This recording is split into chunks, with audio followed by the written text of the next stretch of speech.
Okay. My name is Larry Jones, and I'm up with Dick Conaway, and we're going up to a T-33 trainer crash site, and I've got some notes here. I read this T-33 crashed on this mountain a little bit west of Lyons, Colorado on July 27th, 1965. So next year, it'll be 50 years since this happened. It says the pilot was a very experienced Air Force major named Jay Curry, and the first lieutenant was Donald Darby, and they suspect that he was showing the first officer some property on this mountain that he had recently purchased. The air traffic control asked him to go up to 17,000 feet, but then they lost contact with him, and he crashed into this mountain about 9,000 feet. So that's where we're going, and we'll take some pictures of that.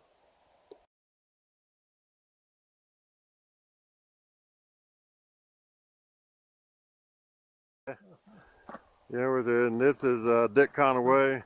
What year is your Bronco, Dick? 1985. 1985, Still okay. in one piece. Yeah, well, we're going to see if we can do a little trail damage on that thing today.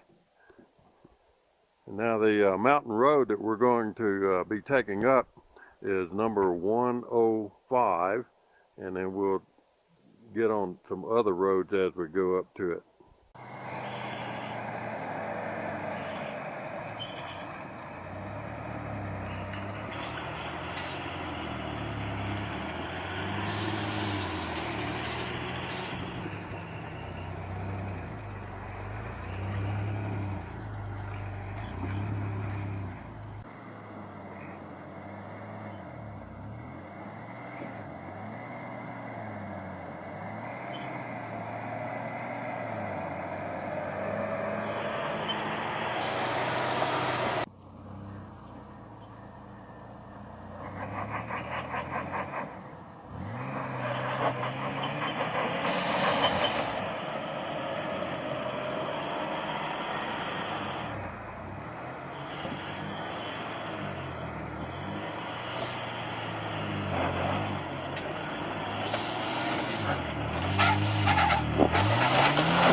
Okay, we went as far as we could in the Bronco.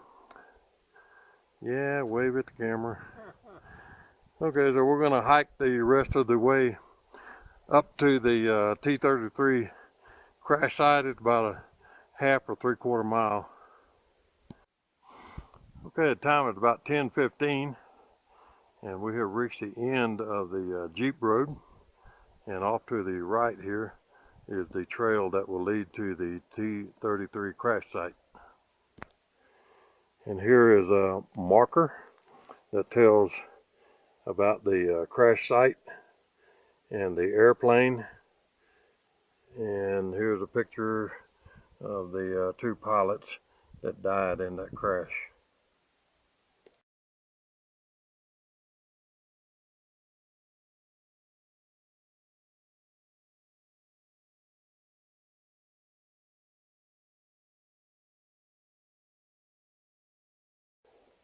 Now here we see the mangled remains of the exhaust pipe, and you can still see some of the heat shield that went around that exhaust pipe.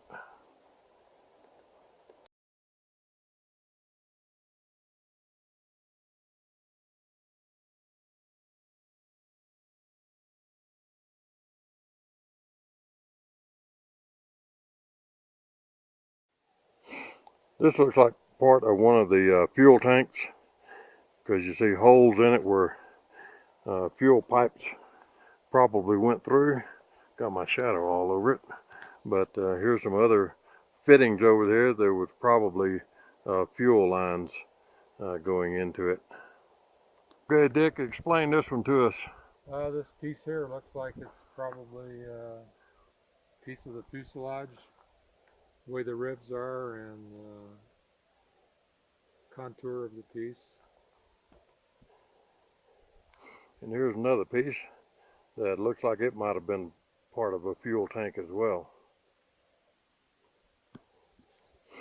We don't know for sure what this might have been, but it looks like a box that probably had some avionics equipment in it that was fed by air pressure with the inlet and outlet tubes. Here's some of the insides of the box. Looks like you can see some old tube sockets and capacitors. And here is obviously a generator.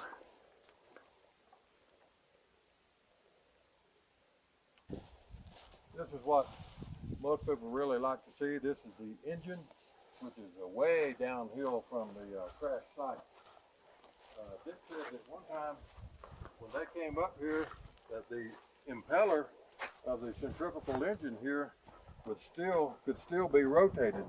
And I can, yeah, and he is right, because you can still do it.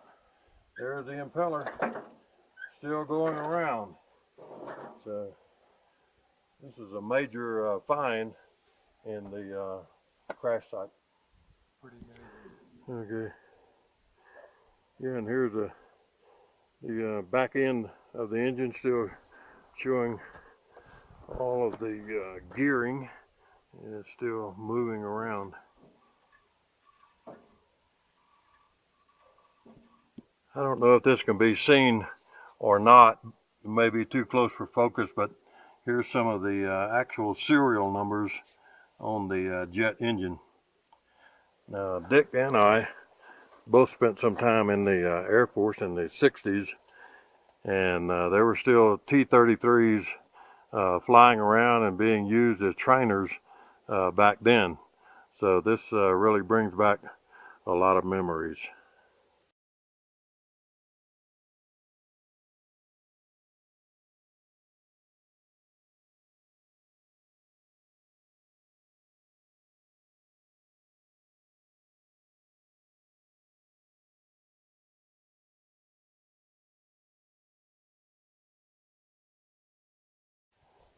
Okay, we've finished looking at the T-33 jet crash.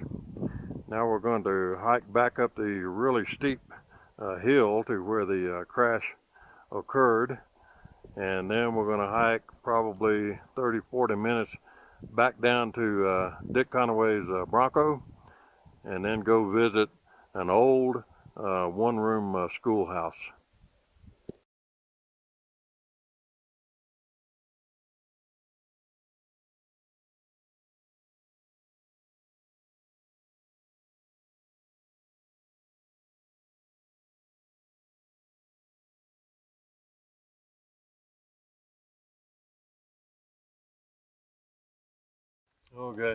Okay, we finished the hike up to the T-33 jet crash site, and now we're at the Bunce schoolhouse. This is one of two log cabins that are still standing in Boulder County, and this was constructed in 1888 by J.H. Bunce and V.H. Dick Rowley. And the one of the school mistresses here was Mr. Bunce's husband or wife, Henrietta, and she actually is buried in Lyons Cemetery, and she lived from 1831 to 1925. By 1893, there were 24 students here, and by 1896, there were 41 students, and this school operated on this location until 1940, and it is currently owned by the Allens Park Fire Department, and they still use the building for certain things. It was a headquarters for firefighting when they had forest fires in this area, and it was still used up to into the 1960s as a community association deal.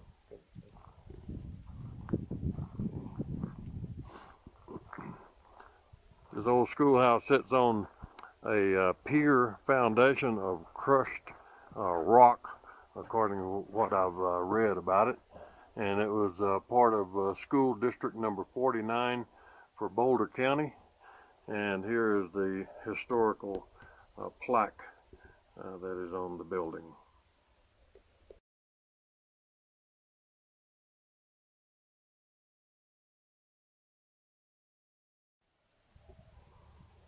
So this view right here will end our little jaunt into the mountains west of Lyons, Colorado.